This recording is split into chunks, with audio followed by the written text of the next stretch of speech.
केंद्र सरकारकडे प्रस्तावित असलेल्या वक्फ बोर्ड सुधारणा विधेयकाला देशभरातील मुस्लिम समुदायाकडून तीव्र विरोध केला जात आहे व या संदर्भात सोमवारी 17 मार्च रोजी all India Muslim personal law बोर्डाच्या वतीने दिल्लीतील जंतर मंतर येथे होणाऱ्या आंदोलनाला पुण्यातील मुस्लिम समाजाबरोबर धर्मनिरपेक्ष व अल्पसंख्याक समुदायाचा देखील पाठिंबा असून या आंदोलनात पुण्यातील प्रतिनिधी सहभागी होणार आहेत अशी माहिती नॅशनल कॉन्फरन्स फॉर मायनॉरिटीजचे अध्यक्ष राहुल डंबाळे यांनी पत्रकार परिषदेत दिली आहे।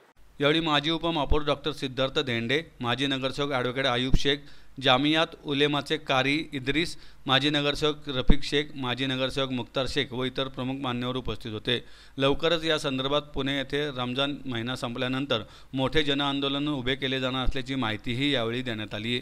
मुस्लिम धर्मियांच्या व प्रॉपर्टी संदर्भामध्ये अस्तित्वात सध्या असलेल्या वक्फ बोर्डमध्ये अन्यायकारक बदल करून मुस्लिमांच्या जमिनी हडप करण्याचे केंद्र सरकारचे षडयंत्र असल्याने त्यासाठी त्यांनी नव्याने व बोर्ड सुधारणा विधेयक संसदेसमोर ठेवलेले आहे।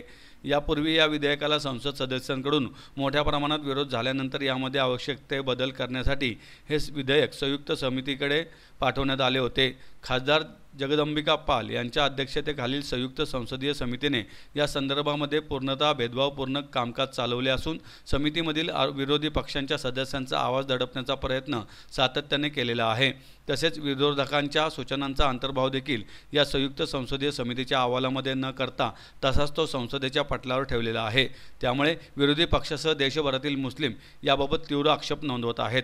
प्रस्तावित असलेले वक्फ बोर्ड सुधारणा विधेयक संपूर्णतः मागे घ्यावे यासाठी आम्ही आग्रही आहोत। या संदर्भामध्ये देशभरामध्ये आंदोलन सुरू असून मुख्य आंदोलन 17 मार्च रोजी दिल्ली येथील जंतर मंतर येथे होत असून यात पुण्यातील नागरिकांचा देखील पाठिंबा व या आंदोलनात पुण्यातून काही प्रतिनिधी सहभागी होणार आहेत। प्रस्तावित वक्फ बोर्ड सुधारणा विधेयक हे मुस्लिम समाजाच्या हक्क व अधिकारांवर गदा आणण्याचा प्रकार असून तो खपवून घेतला जाणार नाही व त्याविरोधात लोकशाही मार्गाने आंदोलन करण्यात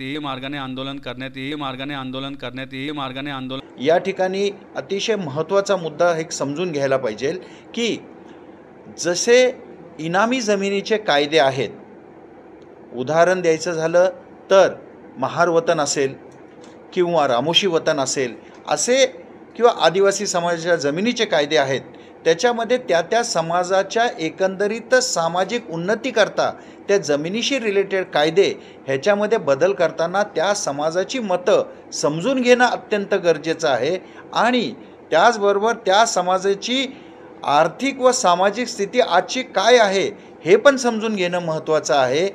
ते कुठंही गृहीत धरलेलं नाही आहे आणि म्हणून संपूर्ण अल्पसंख्याक समाजाने हा जो वक्फ बोर्डामधला जो अमेंडमेंट करण्याचा जो प्रस्ताव आलेला आहे त्याला ते विरोध करतायत आणि म्हणून आपल्या पूर्ण पुणे जिल्ह्यामधनं वक्फ बोर्डाच्या कायद्याला विरोध आणि त्याचबरोबर त्या कायद्याला विरोध करत असताना जंतर मंतरवरती जे होणारं आंदोलन आहे त्याला पाठिंबा देण्याकरता संपूर्ण पुणे जिल्ह्यामधनं एक 100 कार्यकर्ते हे दिल्लीला 17 तारखेला आम्ही आंदोलनाला जंतर मंतरवरती जाणार आहोत हे या ठिकाणी आम्ही सांगू इच्छितो। आणि त्याचबरोबर महाराष्ट्रामध्ये ज्या प्रकारे सामाजिक ध्रुवीकरण काही नेत्यांच्या बेताल वक्तव्यामुळं होत आहे आणि एकंदरीतच अल्पसंख्याकांच्या जगण्या मरण्याचा प्रश्न निर्माण झालेला आहे, एक प्रकारे अल्पसंख्याक समाजामध्ये भीतीचं वातावरण निर्माण करण्याचा प्रयत्न चालू आहे आणि कुठेही गेलं तरी फक्त अल्पसंख्याक समाजाबद्दल एक वक्तव्य करायचं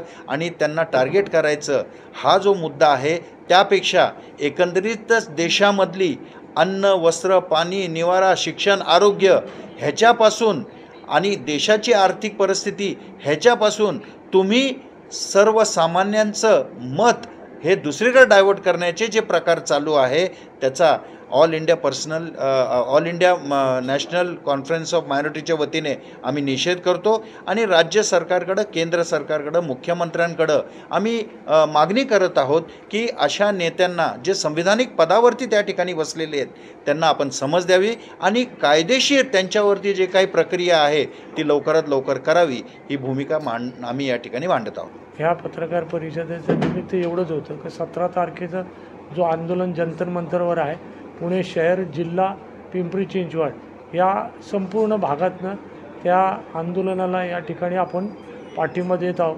कारण ती JCP कमिटीचा जो अहवाल या ठिकाणी जगदंबा पाल यांनी ते पार्लमेंटमध्ये सादर केला आहे तो बायस आहे, त्याच्यामध्ये अनेक त्रुटी आहेत।